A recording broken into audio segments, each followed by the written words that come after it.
You're listening to the audio portion of Workshop Wednesdays. Workshop Wednesdays is a free live discussion about topics affecting accountants, bookkeepers, and business owners.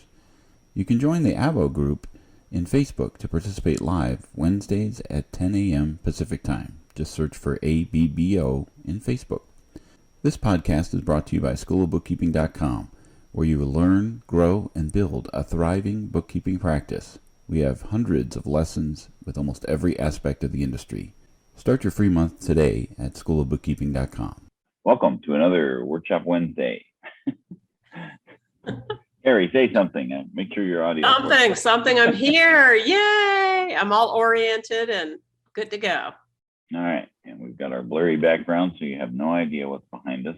You don't know what we're doing or where we are. Secret hiding location. Our undisclosed location. Well, Carrie wasn't here last week, and we talked about going. But I was near you. You just right. That's another story. I actually had to go fly solo last week because both Bevan and Carrie were being oriented. Yes. For college, not for you, but for Bevan. That's right. I don't want to go back to college. It's done. Check. Right. The only school you want to go back to is School of Bookkeeping. Exactly.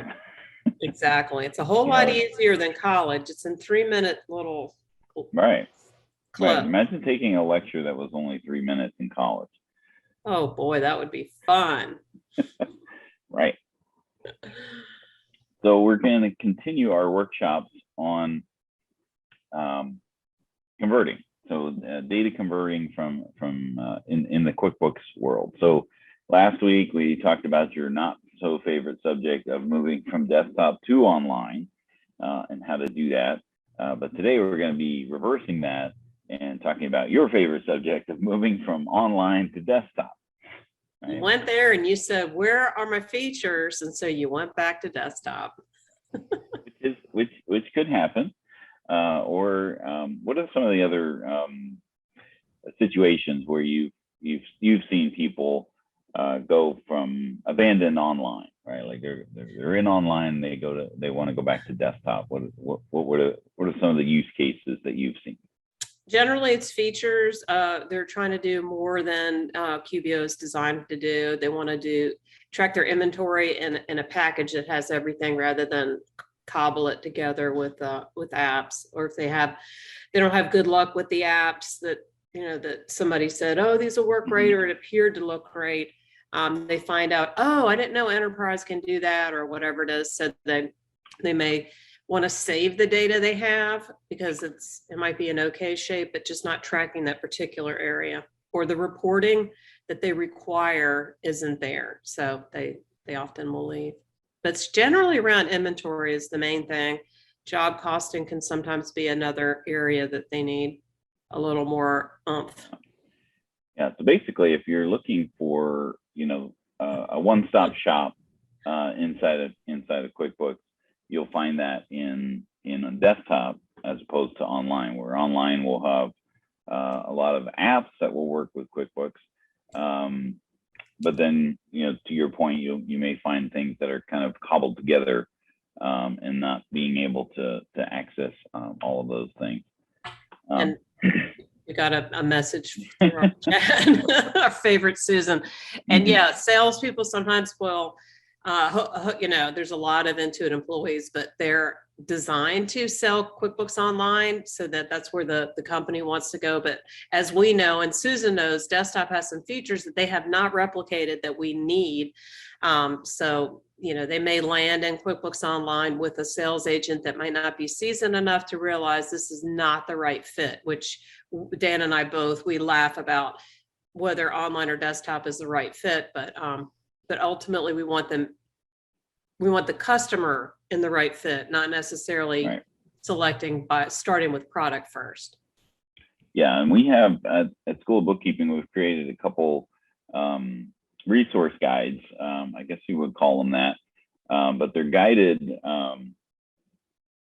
tours, I guess, to help with some of those questions that will come up, as far as the workflow. Like if you're trying to track inventory and you're trying to track it in multiple locations, that's something that QuickBooks Online is not going to handle. So it'll steer you in the right direction when you're trying to do that. And we've also now started creating one that is for data conversion, right? So a lot of those simpler questions of, I'm trying to go from desktop to online, or online to desktop, or and next week we're going to be talking about round tripping your data with Mac, QuickBooks for Mac. It's still there because the there, pro advisors said, "Oh no, don't kill it." So it Right. worked. If you like a product enough, you can speak with your feet. All right. So we're going to be talking about that next week, and then we'll be talking about converting from other accounting software into or out of into QuickBooks, either desktop or online, depending on where you need to go. So we're going to see where I have that. I have it here. So I'm going to, whoops, trying to fumble along with my non-Mac computer. We don't do well without our Macs. So I'm going to put that in there. Make sure if you're going to chat, Carrie, that you put it to all panelists and attendees. Otherwise, Susan will not be able to see what's going on, or anybody else joining us on the webinar side of things. You can join us. So we're sharing this also on Facebook as well, so you can join us there. But if you want to participate live, you can join the register with the webinar series. That way you'll get the notification to join us. You can put it on your calendar. Join us whenever you see fit, or there's a topic that we're going to be talking about and you want to participate. That would be best is to register with the webinar. So I put in the data conversion guide. Still a work in progress or process. Did I say that right? I can't remember. WIP. Work in progress. Process, progress, same thing. Yeah. I think. Still working on it. We need to just bring Susan in our panel. That's right. Yeah. Still working on it, but you can go in there and kind of check it out, and it'll guide you through some of those. Yeah, exactly. We do.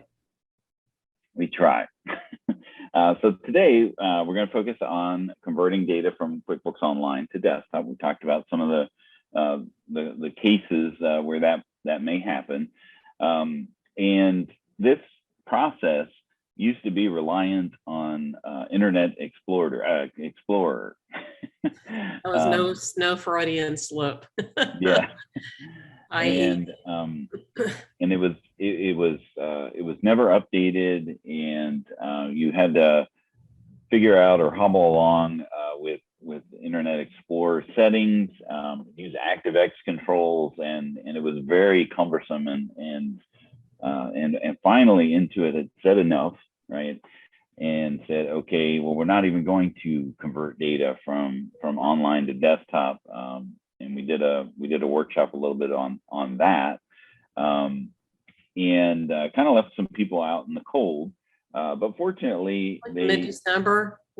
Yeah, it was like right before the end of the year. Merry Christmas, Happy Hanukkah, or whatever you celebrate. And here's your gift. And it's right around the time when people were converting data, starting, okay, well, I'll start the new year off right with going to desktop. Oh, you can't do that no more. And they put the brakes on converting data from online to desktop. But in true Intuit fashion, they heard from feedback and created a process to be able to do that.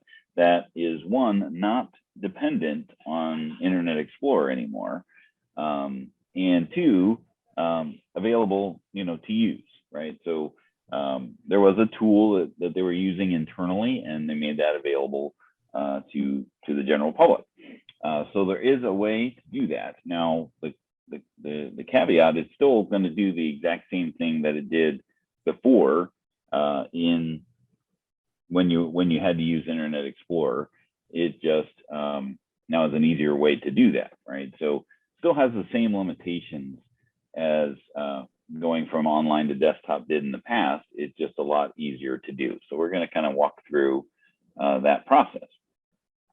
So I had to close out all things to keep in mind when you're making the move, if you're using any integrated products like full service payroll, or even core payroll. The payroll is not going to come over as payroll. It's going to hop over there as a check. So you have to be ready to clean that up and get your subscriptions and so forth ready for desktop to go ahead and start working on that, because your desktop full service payroll will not be ready the day you convert it. So keep that in mind. Right. Build in those time those things in there. So I put in the message, or I'm sorry, in the chat here, a couple of links. One is the process of how to do this, and the other one is to know the limitations of that. So let me pull that up here real quick. And this mouse is driving. While you're doing that, I'll also mention payments. So if you're using integrated payments with QuickBooks Online, you'll want to go ahead and apply for a new account under desktop, and make sure you don't just do it in product, because it's more money than working with CBG or another reseller. So make sure you get your discount. Okay, so you should be looking at my screen here. Right. Okay, so this is the article Intuit has created that talks about the limitations when you convert from QuickBooks Online to desktop. And sometimes these articles are hard to find because there's prepositions involved, the from and the to, right? So sometimes you'll get connected to the from desktop to QuickBooks limitations article, as opposed to the from online to desktop limitations. But this is the one that you want to be able to see. I put it in the comments of in the chats here, and we'll have that added on QuickBooks. I'm sorry, on the Facebook Live comments, as well as a resource for you. So this is how the data gets converted from QuickBooks Online to desktop. So you know more than anything what your client's doing, or what your customer's doing, or what you're doing inside of QuickBooks Online. So this is a good way to just kind of go down the list and see what's going to happen, right? So the first thing, and it talks about it here to keep in mind before you convert, is if you are using multi-currency in QuickBooks Online, don't bother, right? Start over. It's just not going to work properly. You shouldn't convert from to QuickBooks Desktop, because the data won't export properly. And then if you needed a recent version of QuickBooks Desktop, you can download a trial, and the links are right there in the article to be able to do that. But things like field limitations or estimates, that's always a concern. What happens to the estimates? So you can just click on the area, and it will tell you, right? So your estimates don't convert, right? So if you need estimates, your estimates converted, the conversion process won't do that. You'll want to just re-enter those, maybe export a list out of QuickBooks Online and use a utility to bring in those estimates. Other lists, payment methods, the payroll information is a big one, as you had mentioned. So those payroll checks, just like in a conversion from desktop to online, as we talked about yesterday, payroll checks don't come over as paid checks. They'll come over with the financial impact of those checks, but as it's saying here, it will export as regular checks. The pay period and liability period, they don't export. And just keep in mind that after you export to desktop online, you have to set up your employees and enter your historical tax payments. So the payroll data and the financial impact comes over. It just doesn't recognize the payroll service. The main stuff, the stuff you need for W-2s and so forth, it won't come up. Exactly. So this article is really helpful before even determining if you actually do want to make that journey, right? And then, so let's just kind of walk through this process of exporting. Who I want to log in as here. Go in. All right. So when you're in a company, let's use this one as an example. So the company itself, when you're in the company, all you need to do is to get to this workflow is to change the web address up here at the top. So I mean, sometimes if you go to the gear and try to choose this export data, what you'll end up seeing is how to export reports and things of that nature. If you are moving to desktop, then it takes you to this article, right? So how to, and again, it's wanting you to do your lists and balances. So it's not really giving you the idea of what it is that you're trying to do is to export your entire financial picture there. So, your details. Right, the detail that you're not just a summary. Right. So the way to actually get to exporting your converting your data, your full data, is by going to this website here, and all it is just backspacing over whatever you happen to be looking at, the URL at the top, and then entering in this export QBO data to QBDT. Wow. Right. I mean, that makes sense. That's what you're trying to do. You just have to enter it in exactly that way. So as soon as you go to export QBO data, export QBO data to QBDT, you're going to get this. And this is what it used to look like when you were using Internet Explorer. So the workflow is exactly the same, right? So there's these 5 steps to set up your system. Select the type of data, request the data, export and create the desktop company file, and then check your reports to see what came over. One of the other things I wanted to make sure that everybody was aware of is if you're doing sales tax in QuickBooks Online. QuickBooks Online and desktop handle sales tax very differently, and if you're using the new version of QuickBooks Online sales tax, those sales tax payments that you may have made in QuickBooks Online don't come over. So they come over as they don't come over at all. Like those tax payments, they don't even turn into checks or anything like that. So right here it says no sales tax payments or adjustments will export. So that makes it a bit of a challenge, because keeping in mind that you may have sent a sales tax payment or paid your sales tax, that's a check, and then out of your bank account, and then you're going to reconcile that. So if none of those come over, well, now your reconciliations are off. So just bear that in mind, that you've got a domino effect of the checks don't come over, then of course the reconciliations are going to be impacted by that. But if this is a year's worth of data and you're doing 12 months, that's 12 tax payments to re-enter, and then you reconcile them and you're back up and running. So it doesn't necessarily mean it's the end of the world. Just keep that in mind, that sales tax payments don't come over from online to desktop. So therefore your reconciliations are going to be off, and you're going to have to, that's part of the cleanup process when you actually compare online and desktop reports, why they don't match. Oh, it was sales tax payments. So I forgot where I was at. Okay.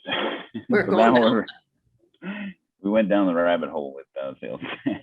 All right. So when you get started, the first thing to do is download a tool, right? Wow. This is the new part, right? So you have to download a migration tool, and then you just Can save this it. download on a MacBook that No, downloads locally? no, it's Windows only because you're only Okay, going to be well, converting to QuickBooks for Windows. right, right. So That I can makes actually sense. show it now because I'm using a Windows machine. Well, there's the blessing in All right. your computer Blessing. situation. Right. So it just downloads an executable and then you launch it and install it. It's a very small application, but this takes the place of having to do those that ActiveX installation in the past. So that's how you would get that. Now, if you've downloaded it, you don't have to download it. You only have to download it and install it once. So even if you're using this for different company files, that's totally fine. You don't have to keep installing it. So if you haven't downloaded already, or if you did download it in the past, you don't have to keep download. Click the download tool. You just go to continue. All right, and then it's going to ask you what data do you want to export. Once you request the data, any data that you enter in after that would have to be re-entered. So it's all financial data or all financial data without transactions. So lists and balances is what would be converted. If you choose all lists, all financial data without transactions, which is kind of an oxymoron because it's not all financial data. It's just It's what they want to send. It's immediate, right? So you don't have to wait for anything. If you choose all financial data, it's going to take some time to prepare that data. And then what will happen next is you'll get, first it's going to tell you a few things that you are using and what to expect with that when it's converted. So in this case, I'm using locations. They won't be exported because location tracking doesn't exist in desktop. If I've used statements, those statements won't be exported. So just to give you a heads up, inside of QuickBooks Desktop and an online conversion, and then it will ask, okay, what's the email address that it'd like to send you to? So once the data is created, then it's going to send an email once it's finished and ready to be converted. And that's the first part, the step one, right? We have a question. Oh, we do. When you say the word quote sometime, you talking hours or days, and is it depending on which one they selected? Yeah, I've seen this take 10 minutes, 20 minutes. It really just depends on how much data, but it never takes hours or it never takes days, right? It's just a few minutes. If I actually check my email, I bet it's already there. Oops. Can't remember my own passcode. Come on. It's there. Well, Susan, as you know, we were not going to get everything we want, so that might be why it just takes a few minutes. There we go.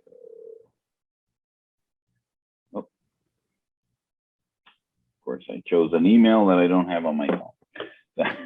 So somewhere there is that email. So let me see here. What I could do, when you do get the email, you repeat the process. You have to go back into the company file and do the export data URL and act like you're doing this whole process again. But what you'll have is another button. So we're going to hit get started and then continue. And then as soon as I choose all financial data. So if you do this and you don't like like you can do one and you don't like the results, you can do it again because you're just taking what's live in QBO and moving it to a new file, right? Or if somebody went in after you had requested data and then did a whole lot of work and you wanted to convert it again, you certainly can. Oh, so this is saying it's in the process of creating my company file to download. When it's ready, you can download it then. Okay. See if I can remember a company that I already did a conversion for. Dun, dun, dun. Do mine, the Healy. So let me switch company. Many windows open here. Here. That was Healy, right? Yep. Heal. Oh, there you go. Stop sharing because it's actually a real company. Don't want to be showing all that stuff. Oh yeah. So I'm going to go into that. Export to QuickBooks Online. Once I get there, I'll start sharing again. Okay.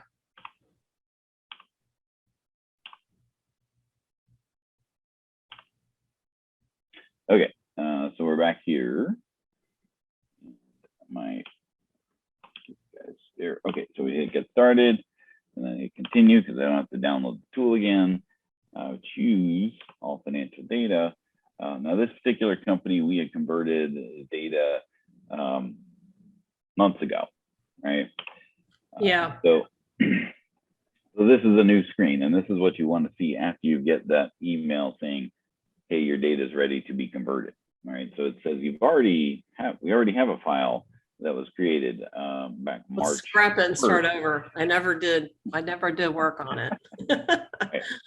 So if you've created a request for the data to be converted, then you'll have this button now to continue to the download, or if start over, or if Carrie wants to start over, you can start over. Now I'm going to choose to continue to download just so that we can see the rest of the process, right?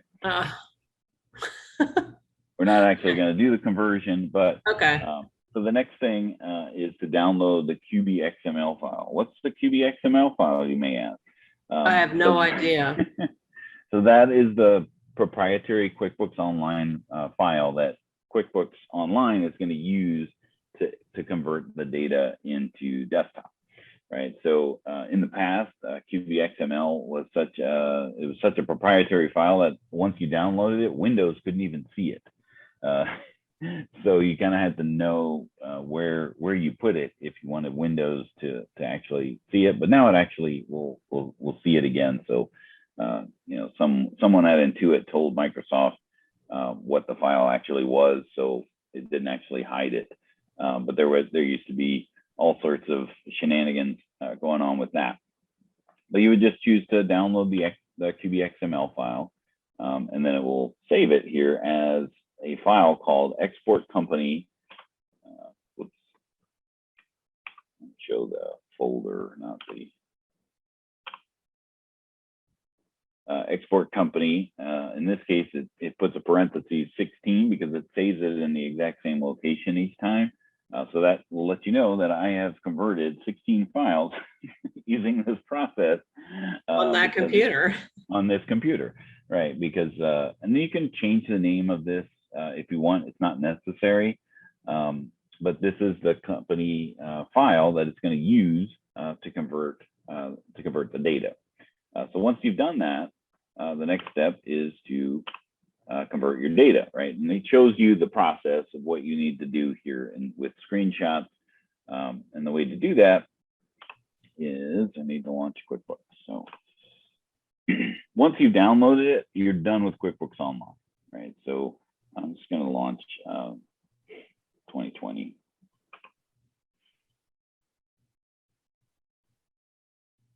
Sorry for the messy desktop. I was just about to say, I'm shocked. I know exactly where everything is. I bet so. Okay, so the next process is just to be at the No Company Open inside of QuickBooks. Okay. And we just need to find our data migration tool, which is right here. Right. So that tool that you downloaded. Aha. And you want that path. Yeah. So let me go ahead and minimize all this stuff here. All right. I can't make this bigger to hide anything else. But that's all it is. It's like, okay, where's where's the QBXML file? So you just browse to it. All right, I know It was in the D. On my D drive. Right there. So there's the QBXML file. All right, and then import. Right, as long as you're at the No Company Open screen inside of QuickBooks, it's just going to use whatever version of QuickBooks just happens to be open, and then the data migration. Oh, well, come on. Use an old one. Let's use 15.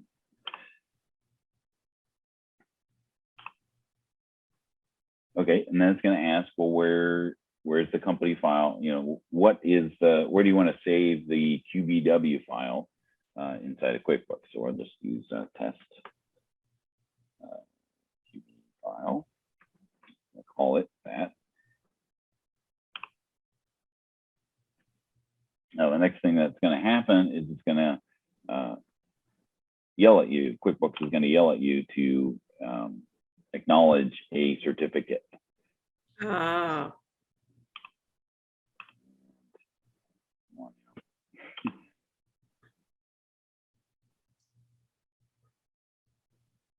There it is.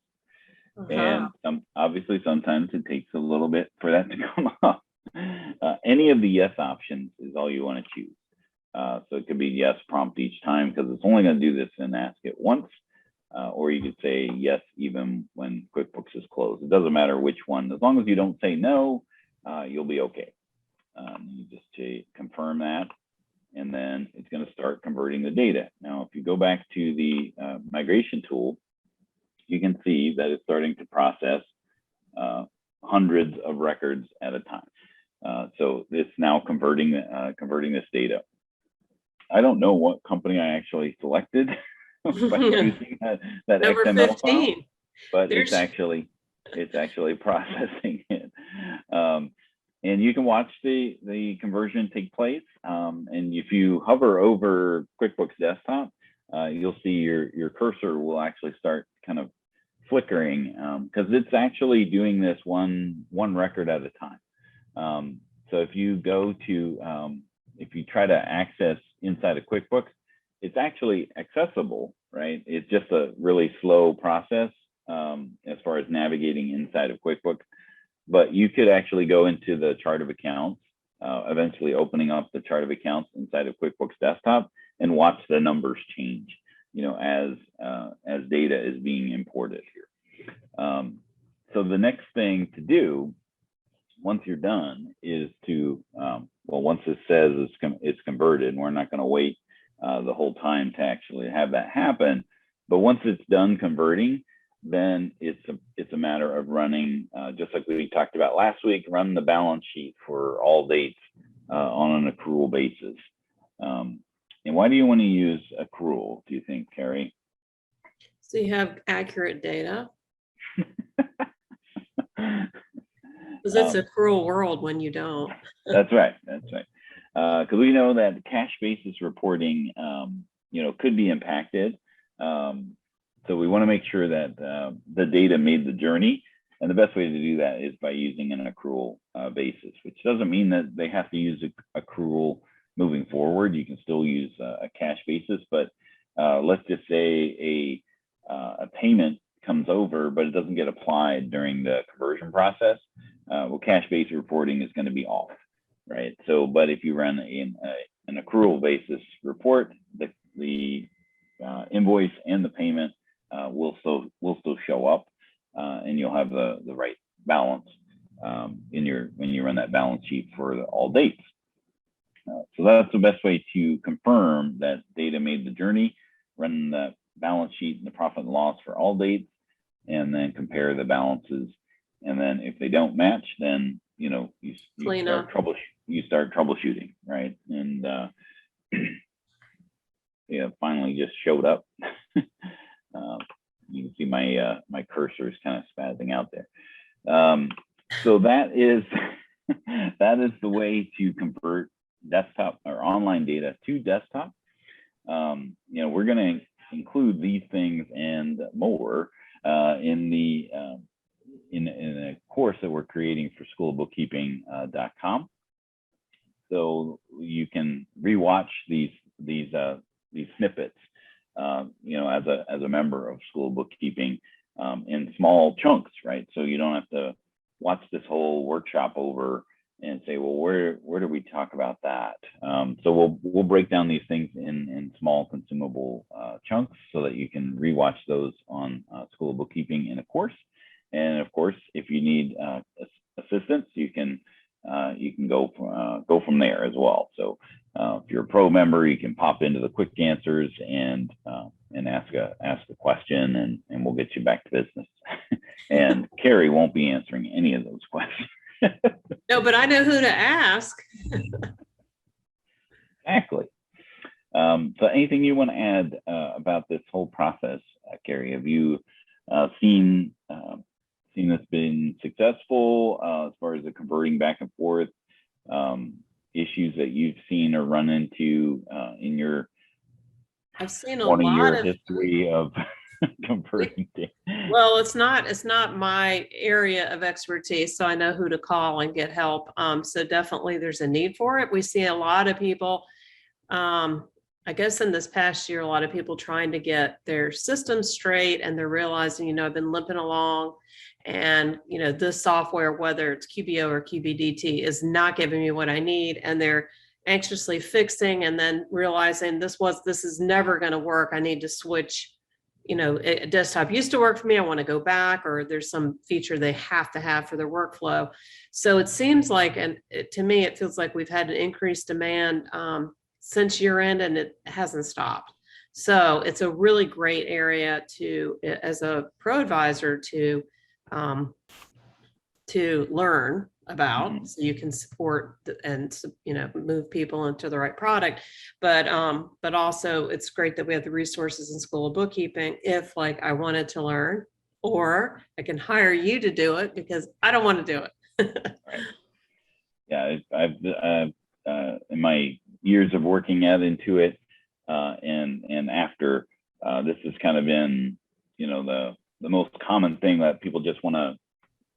I don't want to learn this, right? But I need it Just done. do it. Right? I need it now. Because there's actually, there's also, just because you converted the file from one to the other doesn't mean everything made the journey. So it's good to understand that whole workflow of what won't come over, so you're not going to set expectations too high. QuickBooks was not designed for you to say, oh, I hate QBO, I want to go desktop, or I hate desktop, I want to go back. Those are not interchangeable programs. So you do skid your chin a little bit when you fall off the bike. Exactly. So. And yeah, you do tend to realize, okay, just because it says QuickBooks doesn't mean that online and desktop, synchronize. I actually had a situation where somebody thought that they could work in their QuickBooks Mac and just re-upload their changes into QuickBooks Online, like it would synchronize. And then what was happening is he kept, the accountant was working in online, and the client was working in desktop, and they kept sending data, and what they kept doing was overwriting all of the changes. So the accountant called in and said, hey, I entered all this stuff in. What happened to it? Like I was supposed to know that this is what their client was doing, but we could actually look in the audit trail, and we saw that somebody imported 2 days ago, and so they ended up contacting their client, and lo and behold, that's what they were doing, thinking inadvertently that they could just synchronize data between desktop and online. Well, it doesn't work that way at all. So they had that conversation of stop that. Yeah. What are you doing? Yeah, that'll cost you, Mr. Client, of all the work that you overwrote for me. Yes. So next week we're going to talk about that round tripping experience from Mac to Windows and back again for QuickBooks Desktop. We'll actually have one of the School of Bookkeeping students or members. I'm not sure what we call each other, but we'll have a subscriber of School of Bookkeeping who contacted us and needed help with a client that had QuickBooks for Mac. They had QuickBooks for Windows, but couldn't seem to get the round tripping to take place. So we'll talk about that experience and how that happened. So Carrie, we may need you because you have the Mac version. You have Mac, so we'll see the whole process and Okay. how it round trips. So we can hopefully do that Get live tripping next week. Right, next week. So thanks for joining us this week. Hopefully it was helpful. And if you have any questions, continue the conversation on the Facebook Live in the comments section there. And as always, if you want to join us live and communicate with us in the chat, you can register for the webinar series. So Carrie, it was good to see you, and we'll see you guys next week. Sounds great. Until then, have a great week. Bye.